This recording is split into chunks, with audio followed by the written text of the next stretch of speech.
भगवान शिव का ध्यान करने मात्र से मन में जो एक छवि उभरती है वो है एक वैरागी पुरुष की। इनके एक हाथ में त्रिशूल, दूसरे हाथ में डमरू, गले में सर्पमाला, सिर पर त्रिपुंड चंदन लगा हुआ है। लेकिन मित्रों, क्या आप सभी ने कभी यह सोचा है कि कहां से आया भोलेनाथ के पास ये त्रिशूल, डमरू, धनुष और सर्पमाला? आइए सबसे पहले जानते हैं त्रिशूल और धनुष के बारे में।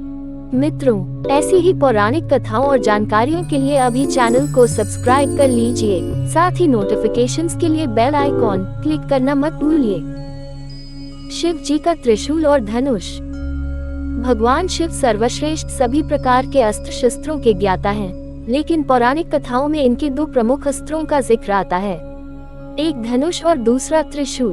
भगवान शिव के धनुष के बारे में तो यह कथा है कि इसका आविष्कार स्वयं शिव जी ने किया था, लेकिन त्रिशूल कैसे इनके पास आया इस विषय में कोई कथा नहीं है।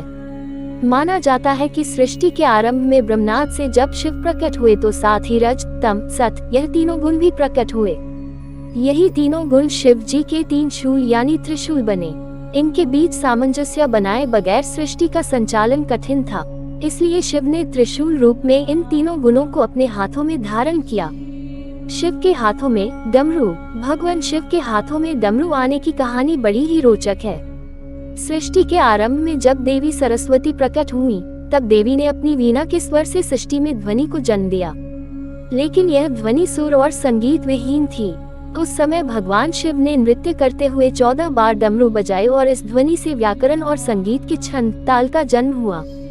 कहते हैं कि डमरू ब्रह्म का स्वरूप है जो दूर से विस्तृत नजर आता है, लेकिन जैसे जैसे ब्रह्म के करीब पहुंचते हैं वह संकुचित हो दूसरे सिरे से मिल जाता है और फिर विशालता की ओर बढ़ता है। सृष्टि में संतुलन के लिए इसे भी भगवान शिव अपने साथ लेकर प्रकट हुए थे। शिव के गले में विषधर नाग। भगवान शिव के साथ हमेशा नाग होता है। इस नाग का नाम है वासुकी। इस नाग के बारे में पुराणों में बताया गया है कि यह नागों के राजा हैं और नागलोक पर इनका शासन है।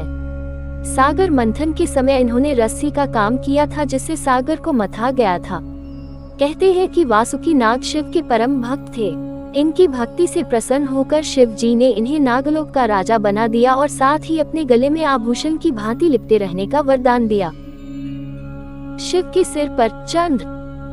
शिव पुराण के अनुसार चंद्रमा का विवाह दक्ष प्रजापति की 27 कन्याओं से हुआ था। यह कन्याएं 27 नक्षत्र हैं। इनमें चंद्रमा रोहिणी से विशेष स्नेह करते थे। इसकी शिकायत जब अन्य कन्याओं ने दक्ष से की तो दक्ष ने चंद्रमा को क्षय होने का शाप दे दिया। इस शाप से बचने के लिए चंद्रमा ने भगवान शिव की तपस्या की। चंद्रमा की तपस्या से प्रसन्न होकर शिव जी ने चंद्रमा के प्राण बचाए और उन्हें अपने शीश पर स्थान दिया। जहाँ चंद्रमा ने तपस्या की थी वह स्थान सोमनाथ कहलाता है। मान्यता है कि दक्ष के शाप से ही चंद्रमा घटता बढ़ता रहता है।